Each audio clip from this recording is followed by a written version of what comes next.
What if the thing you fear most inside yourself is the very thing meant to set you free? Most people spend their lives polishing the mask they show to the world. The smile that hides exhaustion, the opinions that please others, the calm voice that conceals chaos. Yet beneath all that performance, there's a silence that watches, waiting for you to stop pretending. Jung called it the shadow. Everything you've denied, rejected, buried, or tried to outgrow. And it doesn't die just because you ignore it. It waits.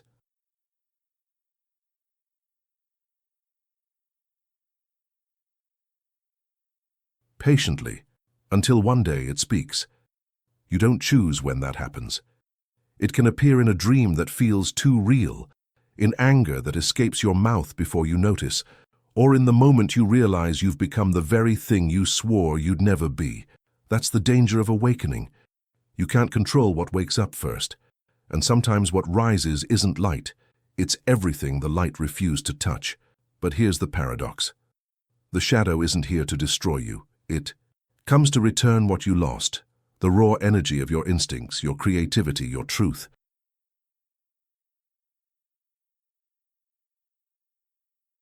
The more you fight it, the stronger it becomes. The more you listen, the more human you get.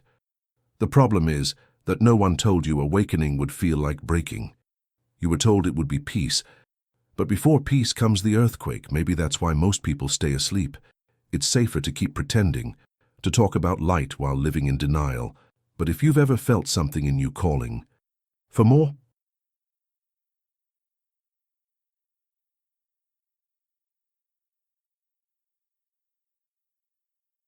for honesty, for wholeness, then this message found you for a reason. You can keep hiding, or you can turn toward the mirror. And if you're ready to face what everyone else hides, stay with me. Leave a comment below if this message resonated. Subscribe, give this video a like, and let's walk together through the fire of understanding. We didn't choose our masks. They were given to us the moment someone told us who we were supposed to be. Be good. Be strong. Don't cry. Fit in.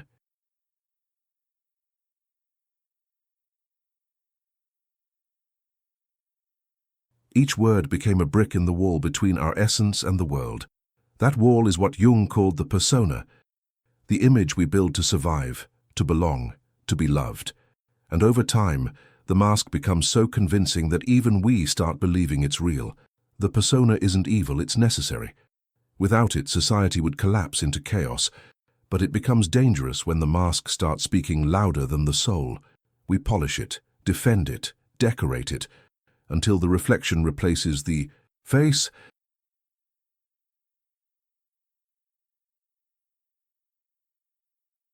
We begin performing life instead of living it.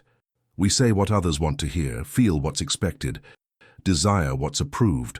The true self fades quietly, watching from behind the curtain.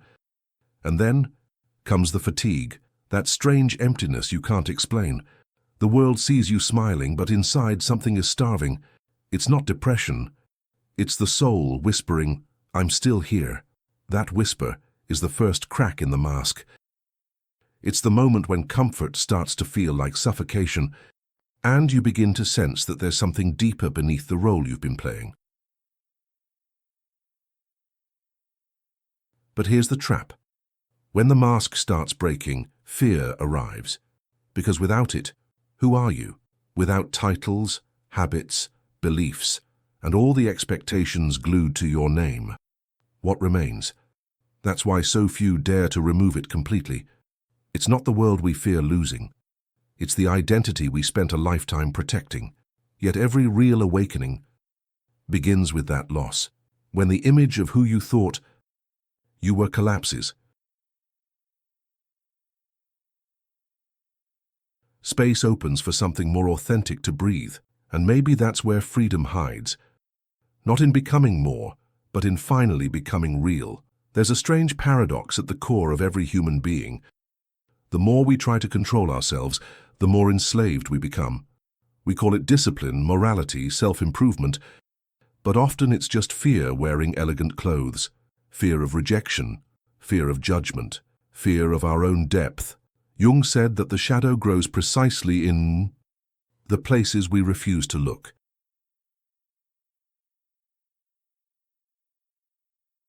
Every unspoken rage, every forbidden desire, every impulse you buried for the sake of being good, it didn't disappear. It learned how to wait.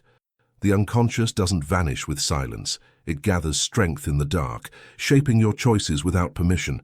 It hides behind politeness, behind perfection, behind your constant need to be in control. And one day, it leaks through, in the sudden anger that feels foreign, in the addiction you can't explain, in the emptiness that refuses to go away. You call it bad luck or coincidence, but the truth is your shadow found a way to be seen. This is where awakening gets dangerous, because facing your darkness means stepping into territory where logic fails. The rules of society don't work there. In that internal night you discover how fragile your morality was, how relative your beliefs are. You see the monster and realize it has your face. That moment can destroy you or rebuild you, depending on whether you choose denial or dialogue.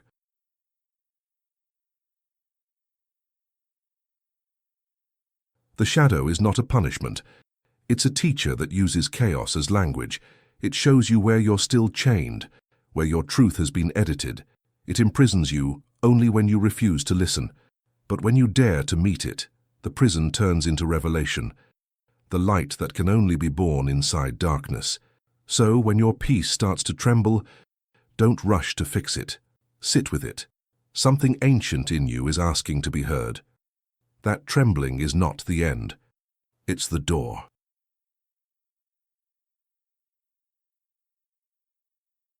It rarely happens loudly. The repressed doesn't burst through the door shouting its name. It whispers first. A dream that lingers too long after waking. A song that suddenly makes you cry. A familiar sadness that visits without reason. At first you ignore it, labeling it mood swings or overthinking. But over time, the whisper becomes a rhythm that won't stop. That's the unconscious trying to speak. And the more you resist, the more creative it becomes. You'll find its fingerprints everywhere once you start paying attention.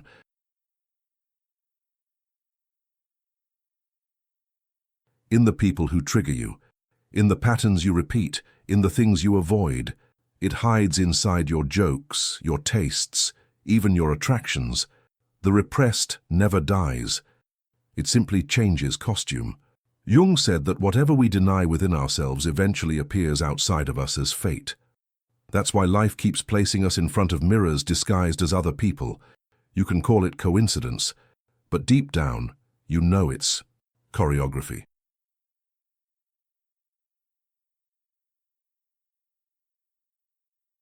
The universe has a way of forcing us to see what we refuse to feel. Every heartbreak, betrayal, or loss becomes a message from the parts of you asking for light. And until you listen, the message repeats, louder, sharper, more personal. That's how awakening feels, not gentle but honest. Yet there's beauty in this confrontation.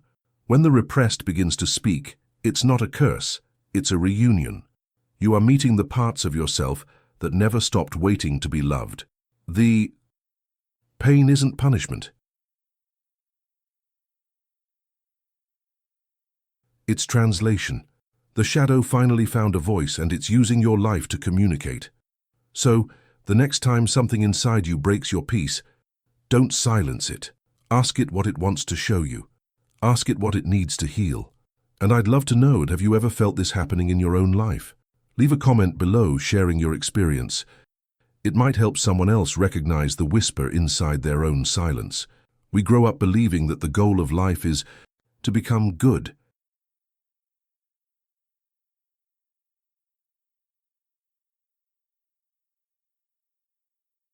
Good people, good citizens, good souls. But what if the obsession with being good is what keeps us divided? Jung warned that when we identify too much with our light, we unconsciously feed our shadow, because to keep calling ourselves good, we must constantly exile everything that doesn't fit that image. Our anger, envy, lust, pride, all get sent into the basement of the psyche, and the basement doesn't stay quiet forever. That's the real danger of awakening. It begins to expose how false your light has been.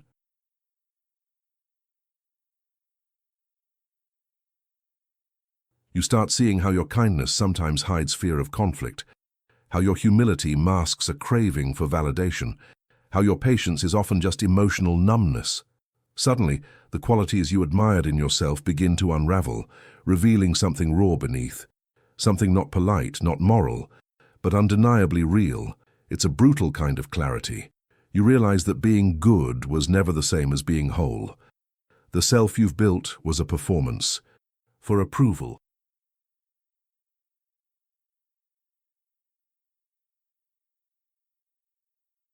Not a reflection of truth.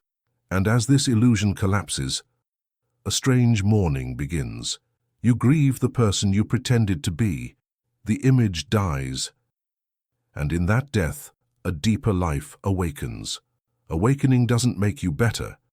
It makes you honest. It strips away spiritual pride, moral superiority, and all the golden armor that kept you safe from yourself. You stop trying to be light, and instead, you become transparent enough for light to pass through. That's where freedom begins. Not in perfection, but in integration. The courage to hold both the saint and the sinner within you without turning either away. So, the next time you feel the urge to prove how good you are, pause. Ask yourself, who am I trying to convince? The world or my shadow? Because the moment you stop performing goodness, truth finally has space to breathe. Every mythology tells the same story in different clothes. The hero must face the dragon before finding the treasure. But Jung understood this myth. Psychologically,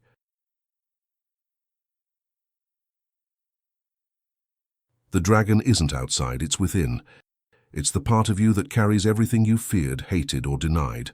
And awakening means walking into that cave voluntarily. Not to kill the dragon, but to recognize it as your own creation. The monster within you is made of all the emotions you labeled unacceptable. The rage you swallowed, the desires you suppressed, the grief you silenced. Each one adds another scale to its back. You feed it every time you pretend to be fine. When you're breaking, every time you smile to avoid being real.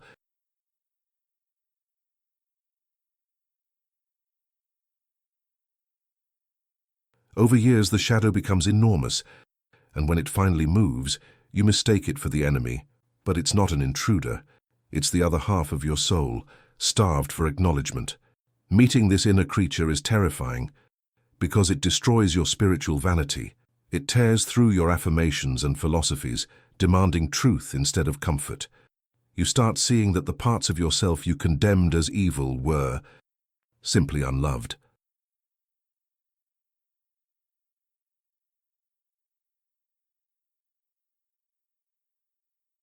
And that's where transformation begins, not in light, but in the willingness to hold darkness without flinching. The confrontation isn't a single moment. It's a relationship. You learn to sit with your impulses without obeying them, to feel your anger without acting from it, to listen to pain without making it your identity. The dragon doesn't disappear, but it changes shape. What once terrified you now becomes your power, your fire, your intuition. You don't destroy the monster. You integrate it. You ride it.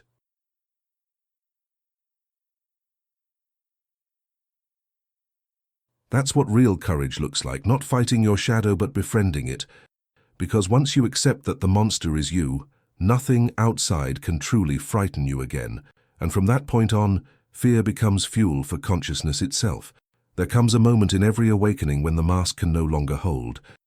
It starts quietly, a sense that your own name feels foreign, that the things that used to excite you now taste like dust. The routines, the conversations, the ambitions, they all lose their color.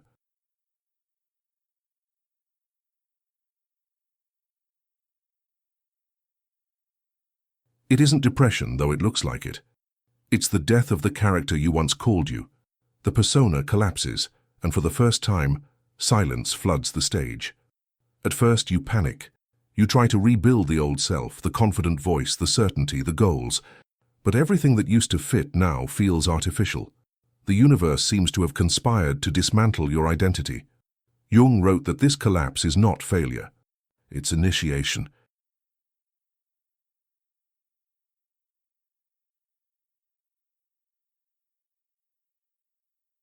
The psyche is dismantling its own armor so that something more authentic can be born beneath the ruins.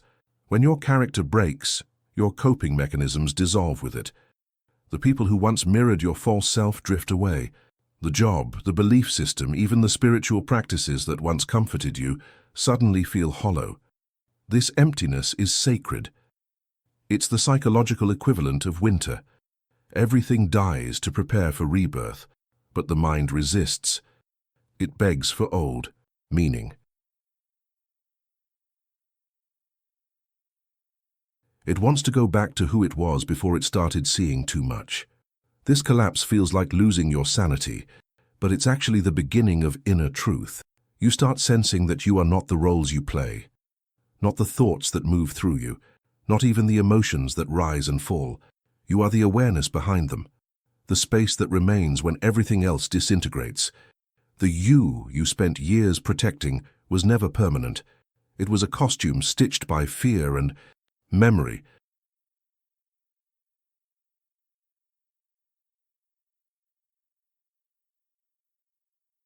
When you stop clinging to the old character, a deeper intelligence begins to guide you, quieter, slower, infinitely wiser.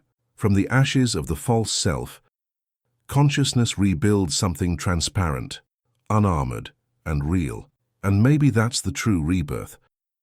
Not becoming someone new, but remembering who was there before you started pretending. Have you ever felt this collapse? That strange freedom inside loss? Share it in the comments below. Someone else might find courage in your story. After the collapse comes an unfamiliar stillness, an emptiness that no longer feels like loss but like space. Something in you has stopped running. The noise of identity fades, and what remains is raw, quiet awareness. It feels fragile at first, almost transparent, as if you could disappear into it. But this is not disappearance. It's emergence. The true self does not enter with fireworks. It arrives as peace that doesn't need to explain itself. When the false self dies, the mind mourns what it cannot control. But beneath that grief lies liberation. You begin to see how your entire life was built around maintaining an image, the successful one, the spiritual one, the strong one, the victim, the healer. Now those stories crumble, and what's left isn't a role, it's being itself. You breathe, and the breath feels like truth. You look around, and the world seems strangely alive, as if every sound, every color, every silence has been waiting for you to notice. The birth of the true self isn't a single moment. It's a continuous unfolding. It doesn't make you perfect or detached. It makes you real. You still feel anger, sadness, desire, but they no longer own you. You watch them come and go like weather passing through a vast sky. You stop trying to control life, and instead, you begin to collaborate with it. That's when you realize that authenticity is not about expressing everything you feel. It's about no longer lying about what you are. From this place, love changes. It's no longer a transaction of needs, but a state of presence.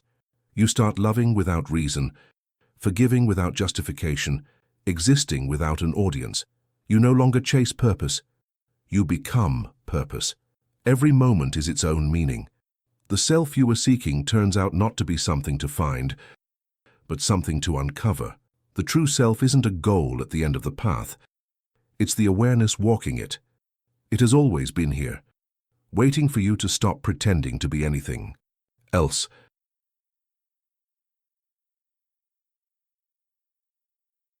Awakening is often imagined as bliss, a luminous state beyond struggle, but in truth it's heavier than most people realize. When your eyes open, you don't just see light, you see everything. The beauty, the corruption, the noise, the silence. You begin to perceive the unconscious machinery driving the world, how people chase validation, how society feeds on distraction, how fear disguises itself as virtue. And once you see it, you can't unsee it. That's the burden of awareness, vision, without anesthesia. There's a loneliness in this clarity. The conversations that once entertained you now feel hollow. The small dramas of daily life lose their grip. You want to tell others what you see, but most aren't ready, and forcing truth becomes its own form of violence. Jung understood this isolation well. To be conscious in an unconscious world is to live as both participant and observer, walking among the dreamers while no longer dreaming their dream. But awakening doesn't make you superior.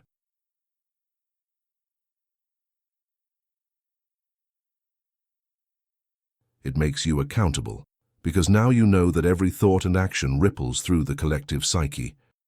You realize that darkness isn't out there. It moves through you too. The responsibility of awareness is not to escape humanity, but to embody it more honestly. You stop judging the asleep because you see your old reflection in their eyes. Compassion replaces arrogance. Silence replaces preaching. This awareness is a kind of spiritual sobriety. You see manipulation in media, ego in spirituality.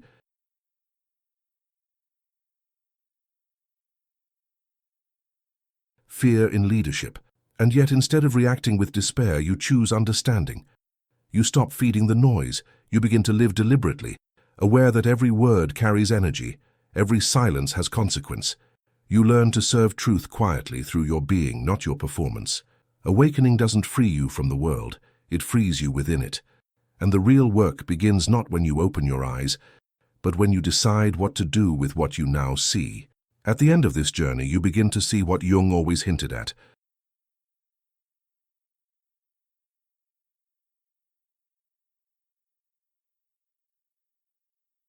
The shadow was never meant to be conquered, only understood.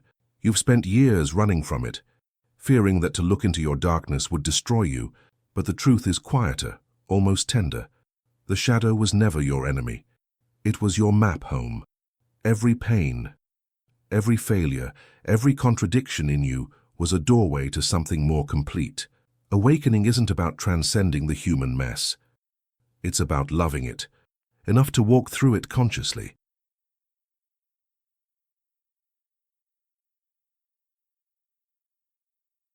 When you finally stop dividing yourself into light and dark, something miraculous happens. Unity. You start to live from a center that includes everything, where forgiveness comes naturally because you've seen the root of everyone's confusion inside yourself. The arrogance of being right dissolves. The war within ends. You understand that good and evil, sacred and profane, saint and sinner, are just different faces of the same unfolding. Consciousness learning to know itself.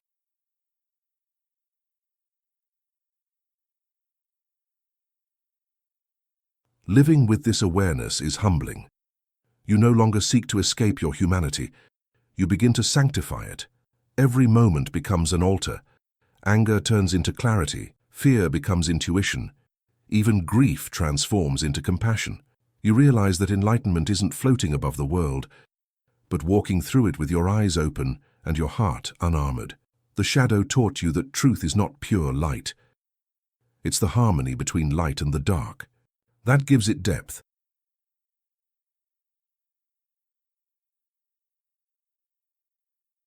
So if you've come this far, understand, your shadow is not a curse to fix, but a companion to walk beside. It will still whisper, still test you, still reflect what you've forgotten.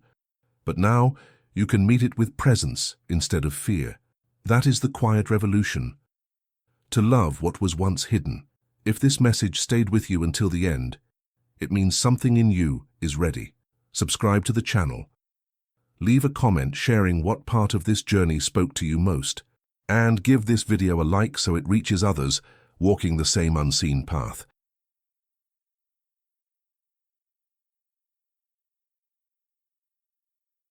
And when you're ready, watch the next video. Because the work of awakening never truly ends.